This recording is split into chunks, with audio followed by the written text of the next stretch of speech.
Welcome to this tutorial. Today, I will show you how to control who can see your email address in Trello. Privacy is important, and by following these simple steps, you can adjust your settings to keep your email visible only to yourself or allow others to see it. Let's get started. Open Trello and click on your profile icon in the top right corner. From the drop-down menu, select Settings.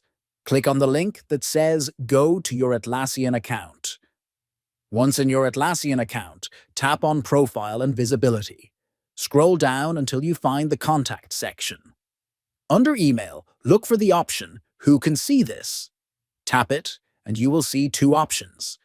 Anyone can see your email, or Only you and admins. Choose the option that fits your privacy preference. That's it. You now know how to change your email visibility in Trello. Adjust your settings anytime to protect your privacy or share your email as needed.